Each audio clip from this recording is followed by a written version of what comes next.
Azim Sahab, respected teachers, and my all dear friends. Assalamu alaikum wa rahmatullahi wa barakatuh. Before I begin my talk, I would like to extend my heartfelt thanks to Allah subhanahu wa ta'ala to make me capable to teach English to madrasa students. Alhamdulillah. On this occasion, I would like to extend my heartfelt thanks and heartfelt congratulations to the students who are going to complete their completion of the Quran. Memorization, the Quran is not everyone's cup of tea. It requires a lot of hard work. MashaAllah. I congratulate those students who are completing their memorization of the Quran, and to their fortunate parents and to their hardworking Asatiza Ikram. They make backbreaking efforts, and Alhamdulillah, eventually their hard work paid off. And also I would like to share something of Madrasa Azizia.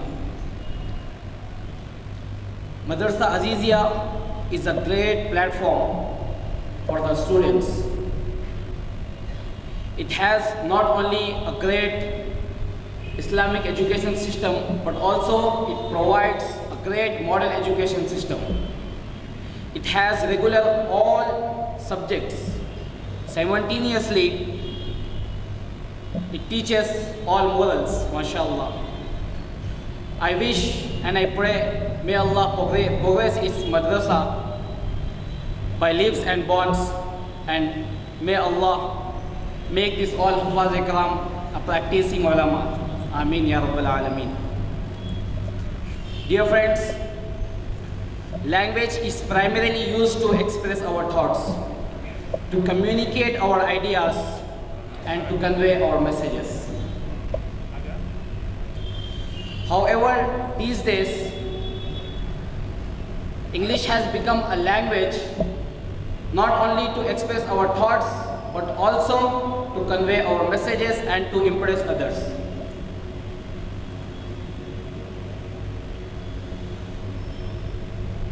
Most of you know the importance and significance of learning language. I am not going to tell you the importance of it, but I am going to tell you the importance of the English language for Hufaz and Ulama Ikram. We see the gap between ulama and the general public becoming wider and wider. Our youths are turning away from Islamic teachings. Every Friday, we do have lectures in our masajid, but everyone knows the reality. People come to the masjid before just Arabic khutbah. They don't want to listen to Islamic lectures. They don't want to come to us. What is the solution now? Should we leave them in the lurch?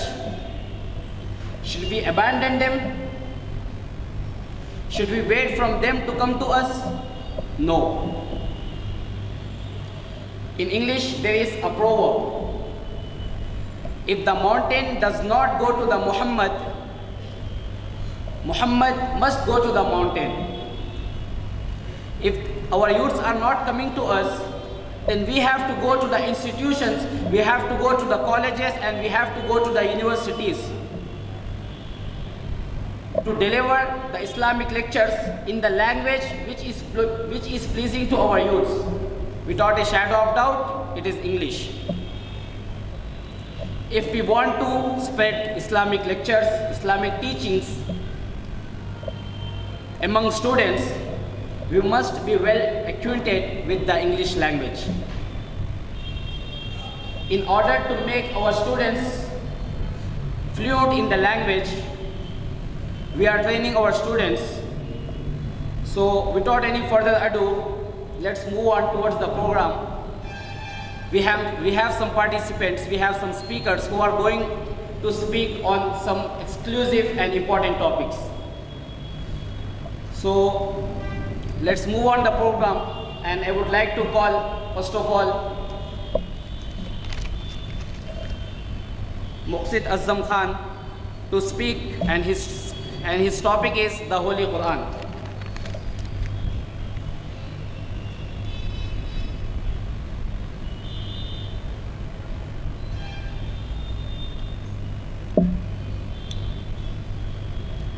Assalamu alaikum wa rahmatullahi wa barakatuh.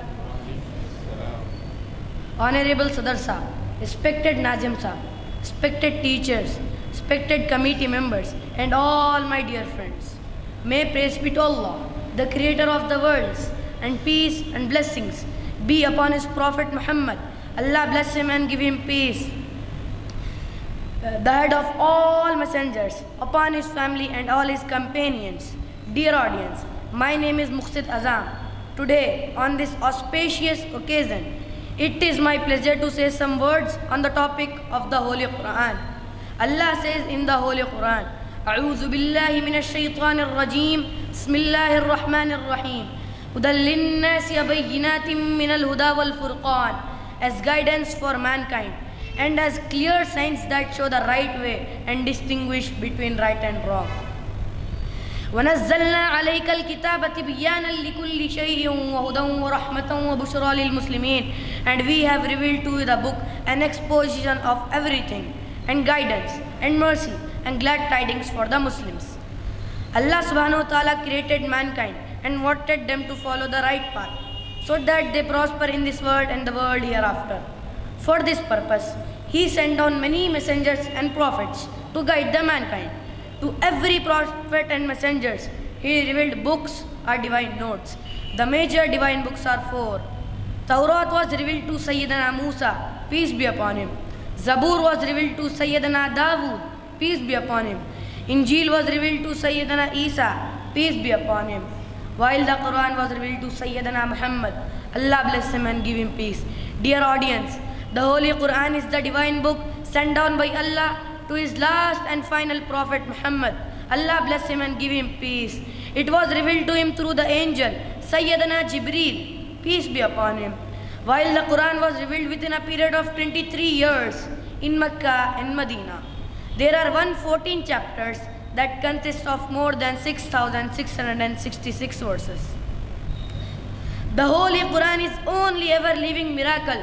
Today, no other miracle of any prophet exists except the Holy Quran. According to a survey, the number of Huffaz, persons who have memorized the whole Quran, is more than 10 million. MashaAllah. Millions of its copies are printed in almost every part of the world. It has also been translated into most of the languages of the mankind. Most importantly, during the period of over 1400 years since the Quran was revealed, not a single letter was changed. It is the Quran that will remain original, undisturbed and safe forever.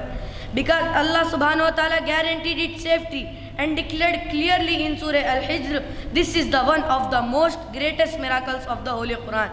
So the Quran is an eternal and a perpetual divine book on the surface of the earth. It will never accept any change and corruption. No one can produce a single verse like that of the Holy Quran. The Quran challenged unbelievers, if they are in doubt about the Quran being Allah's book, they should produce a single chapter like that of the Holy Quran. But nobody could dare to accept this challenge till now. May Allah give us tawfiq to recite the Holy Quran on purpose, simultaneously, to know the importance of the Holy Quran. Thanks for paying heed to my speech. Jazakallahu khaira. Assalamu alaikum wa rahmatullahi wa barakatuh.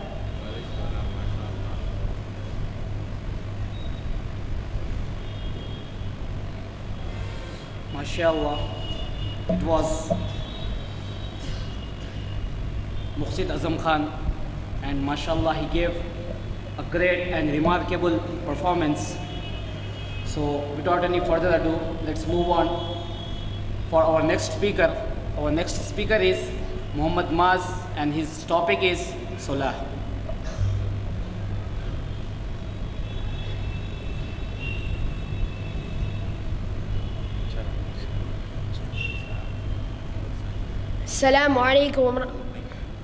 Assalamu alaikum wa rahmatullahi wa barakatuh. Honorable Sadar Sahab, respected Nazim Sahab, respected teachers, and all my dear friends. May praise be to Allah, the creator of the worlds, and peace and blessing be upon his Prophet Muhammad sallallahu alaihi wasallam, the head of all messengers, upon his family and all his companions. Today, I want to have the honor of speaking some humble words on the importance of Salah.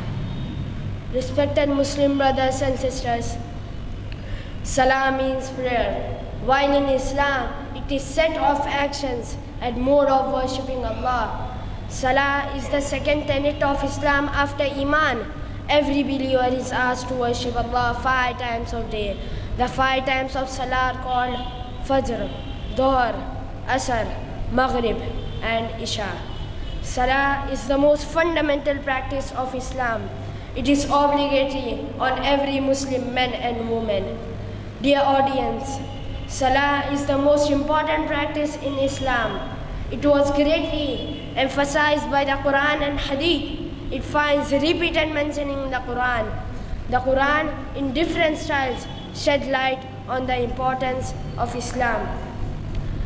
The Quran says, أعوذ بالله من الشيطان الرجيم بسم الله الرحمن الرحيم إن الذين آمنوا وعملوا الصالحات وأقاموا الصلاة وآتوا الزكاة لهم أجرهم عند ربهم ولا خوف عليهم ولا هم يحزنون. Surely those who believe and do good deeds and establish Salah and pay Zakah will have their reward with their Lord, and there is no fear for them, nor shall they grieve. بسم الله الرحمن الرحيم والذين يمسكون بالكتاب وأقاموا الصلاة إنا لا نضيع أجر المصلحين. Those who hold fast to the book and establish Salah, we shall never let the reward of such righteous people to go to waste. The hadith also promise great rewards for being punctual in Salah, and they give severest warnings against missing and neglecting Salah. One hadith regards Salah is the column of Islam. The structure of Islam is based upon Salah. So one who will guard Salah, he will be automatically acting upon all orders of Sharia. So whoever leaves further namaz, Allah is not responsible of him. While another hadith says, Salah is the line of demarcation between Islam and Kufr. Dear audience, Salah teaches us to be systematic and punctual. It wants us to live a social and collective life. Salah infuses discipline to us and train us to follow the commandment of Allah in total submission. Salah promotes love among Muslims. It teaches equality between all classes and castes. It makes no difference between poor and rich ruler and subject as high and low. Salah is the practical lesson of Islam to abolish the man-made concepts on the basis of caste and color. Dear brothers and sisters, it is pity that we are unaware of the importance of Salah. Our mosques are empty and we roam around uselessly. The majority of Muslim society is away from the mosque. How can we progress when we neglect the most important practice of Islam? How can we perfect our Iman without performing Salah? How can we attain the benefits of the world and the hereafter without performing Salah? How can Allah be pleased with us when we do not have time to worship Him? May Allah forgive us and give us tawfiq to be punctual in Salah. Ameen. Assalamu alaikum wa rahmatullahi wa barakatuh.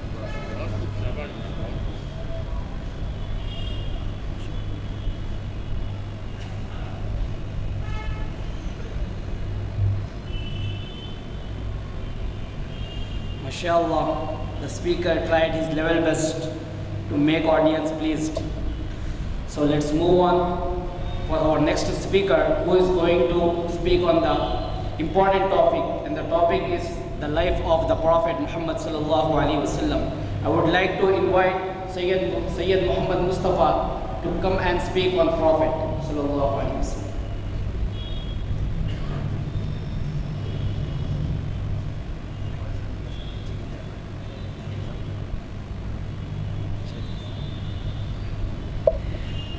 Assalamu alaikum wa rahmatullahi wa barakatuh. Honorable Sadr Saab and Imam Saab, respected teachers and committee. Assalamu alaikum wa rahmatullahi wa barakatuh. Alhamdulillahi Rabbil Alameen. Wassalatu wassalamu ala Muhammadin Sayyidil Mursaleen wa ala alihi wa ashabihi ajma'een. May praise be to Allah, the creator of worlds, and peace and blessings upon his Prophet Muhammad and all his companions. Dear audience, today I have the pride to speak some humble words about the head of all the prophets and the seal of prophethood, Sayyidina Muhammad. Allah bless him and give him peace, whom Allah subhanahu wa ta'ala called the mercy of the universe, saying, أعوذ بالله من الشيطان الرجيم بسم الله الرحمن الرحيم وما أرسلناك إلا رحمة للعالمين. And we have not sent you but as mercy for all the worlds. At another place, Allah Ta'ala says, بسم الله الرحمن الرحيم وما أرسلناك إلا كافة للناس بشيرا ونذيرا ولكن أكثر الناس لا يعلمون. And we have not sent you, O Prophet, but to the entire mankind as the bearer of good news and as a warner. But most of the people do not know. The Prophet, Allah bless him and give him peace, was born in Makkah in 570 AD. His father, Abdullah, died before his birth. Later, his mother, Amina, and grandfather, Abdul Muttalib, also passed away while he was a child. So he was brought up by his uncle, Abu Talib. He lived a fair and transparent life as a young man. He used to graze goats and help his uncle in all his affairs. Later, he started undertaking trade caravans to Syria. People call him Al-Sadiq and Al-Amin, truthful and trustworthy. In Mecca, he was known as kind, honest, respectful person. At 25, he married an merchant widow, Khadija, who was 40 years old. The Prophet, Allah bless him and give him peace, is the most towering personality of the history.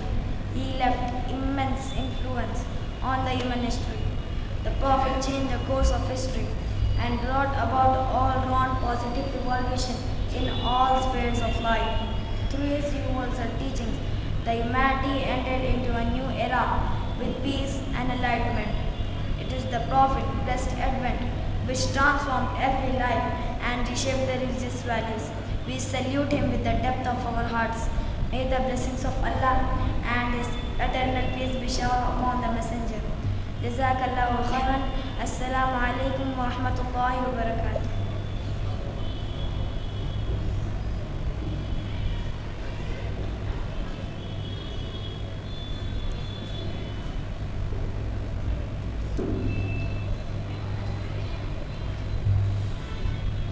MashaAllah.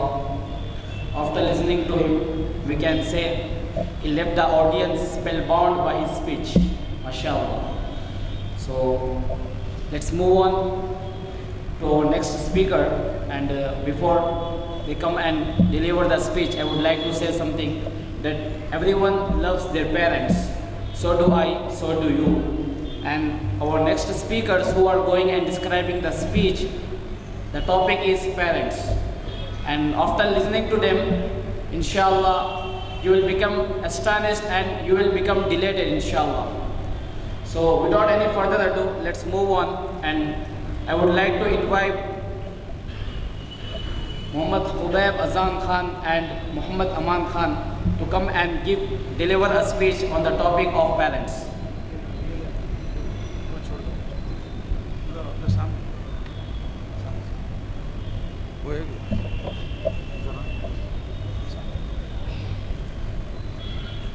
भाई सामने जाओ, आप भी सामने जाओ, सामने देखो, ये लो, इधर है सामने, इधर हटो, इधर हटो।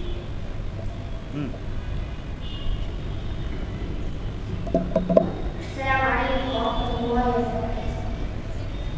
Honorable Sir, respected Nazim sir, respected guests, and all my dear friends, teachers, and all my dear friends. My name is Zubair Hassan Khan Khatun, and I am going to favor of my mother. Assalamualaikum warahmatullahi wabarakatuh. I am Muhammad Aman. I am going to object my friend Kubir as I am going to favor my father. My mother, my love. My father, my pride. Mother introduces you to the world. Father introduces the world to you. Mother teaches you how to walk. Father teaches you how to walk the talk. Mother protects you from fall. Father teaches you how to get up from fall. Mother secured you in a room for 9 months. Father was taking care of your mother all those 9 months. Mother stays half of the day in the kitchen to prepare delicious food for us. Father works half of the day in the starting sun to give us happy life. Mother made us play with toys when we were crying. Father bought all those toys with his hard-earned money. Mother worked heaven beneath her feet for us. Father is one of the gates to the heaven. Mother comes to rescue us when father is scolded. Father scolds us to inculcate manners and discipline. It is mother who wakes up first in the night when her child is crying out of pain. A mother can bear enormous pain while giving birth to a child but cannot see a tear in the eyes of her children. A mother can stay away from her own parents but cannot imagine to be separated from her own children. Every effort our Father is making for our betterment. Every sweat is perspiring for our comfort. Every penny is earning for our future and career. I am really not able to understand our children's. My dear friend, every word you have spoken about father is utterly reality in them. I cannot deny and I never deny any of your statements. I do love my father and I do respect my father, but I can convince you the greatness of mother over father, the light of Islam. Once a man came to Rasulullah and said, Ya Rasulullah sallallahu alayhi wa sallam, who among us needs more respect? I need the form of respect and attachment. Rasulullah said, your mother. The man asked then, Rasulullah said, your mother. The man asked then, Rasulullah said, your mother. The man asked further. Then Rasulullah said, then your mother. My dear friend, I have told you an authentic hadith taken from Bukhari and let me tell you. Wait a second. Wait, please. Yes. Now that you have mentioned the hadith of Prophet Muhammad sallallahu alaihi wasallam, I am wholeheartedly convinced that the importance of mother over father is 3 times greater, and I declare that we have won the debate. My dear friend, it is not a matter of defeat or victory. In fact, you kept your emotions aside and have given up. You have shown the respect you have for Rasulullah sallallahu alaihi wasallam. In fact, in the eyes of Allah, you are the victorious person today. May I have the honor to shake hands with the victorious person. Jazakallah khair.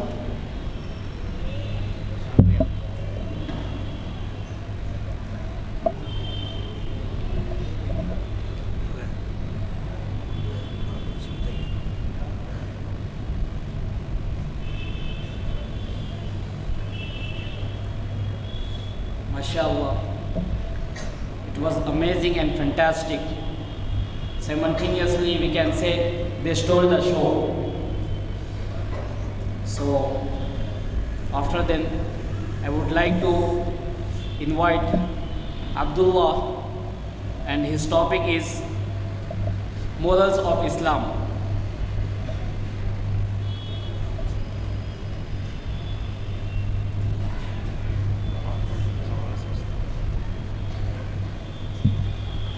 Assalamu alaikum wa rahmatullahi wa barakatuh.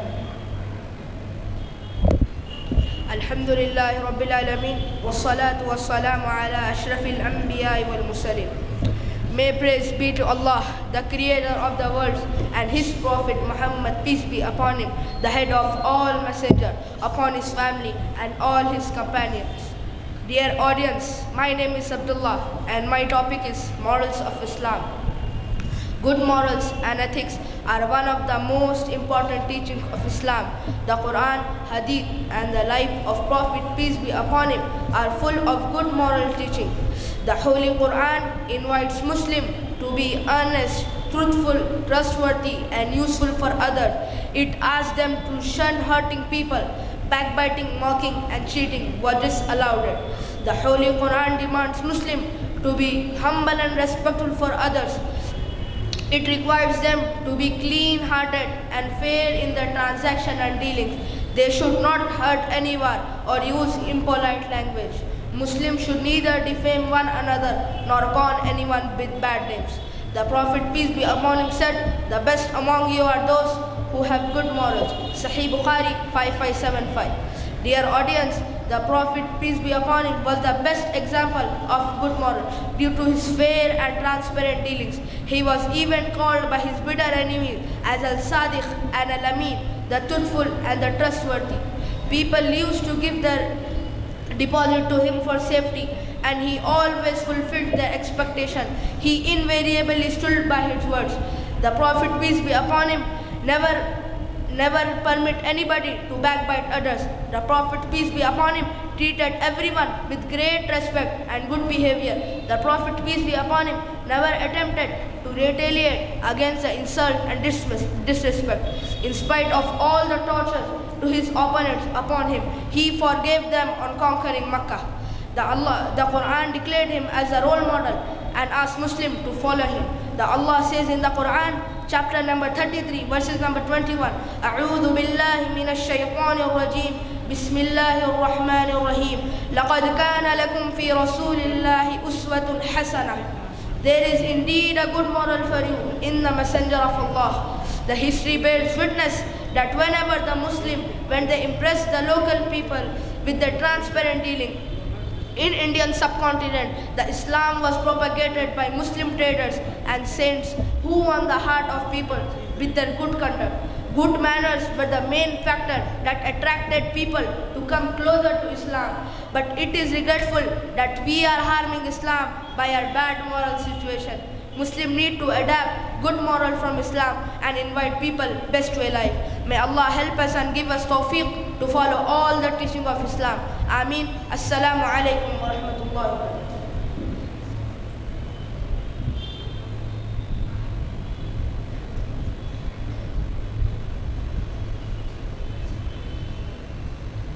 MashaAllah. Situation does not allow me to say anything because we are running short of time. And he was Abdullah, and he is from Nazira. And without any further ado, let's move on. And let me call our last speaker, who is going to speak on the topic of ghibat, which has become a common practice. And Islam never allowed us to do anyone's ghibat. So I would like to call Abdul Rahim Baqis come and speak on the topic of ghibat. And he is from Nazira.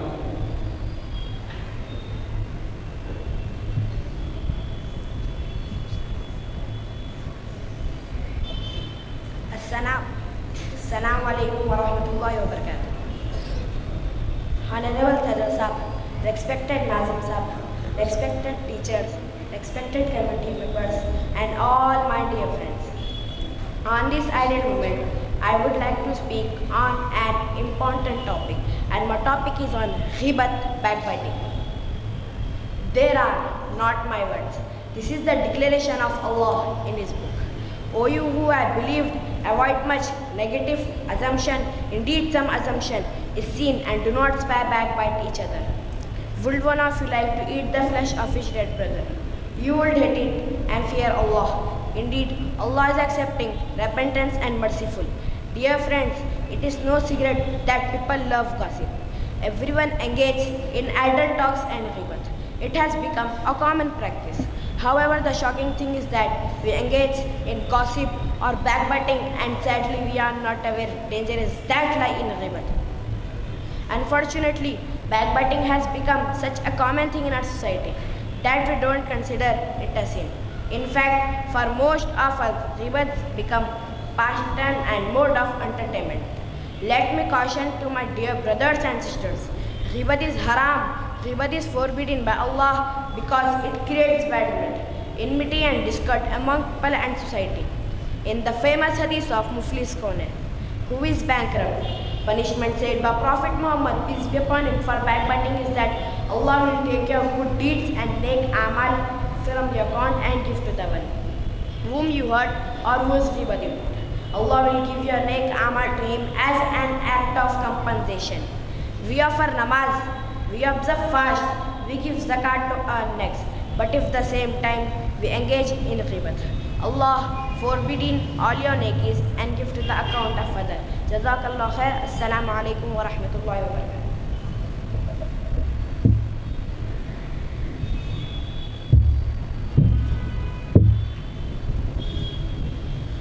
जज़ाकल्लाह खैर। ये थे बच्चों की कुछ तकारीर। अभी जो है बच्चों का आखिरी सबक सुना जाएगा जो कि सूरह मुरसलात का आखिरी रुकू मुख्तसर सा, फिर उसके बाद दो मेहमान हैं उनकी तकरीर होंगी। तो मैं अभी हाफिज़ सुभान ख़ान और हाफिज़ उज़ैर ख़ान और आराम सलीम तरतीब से मैं ख्वाहिश करता हूँ कि वो आखिरी सबक सुनाएं।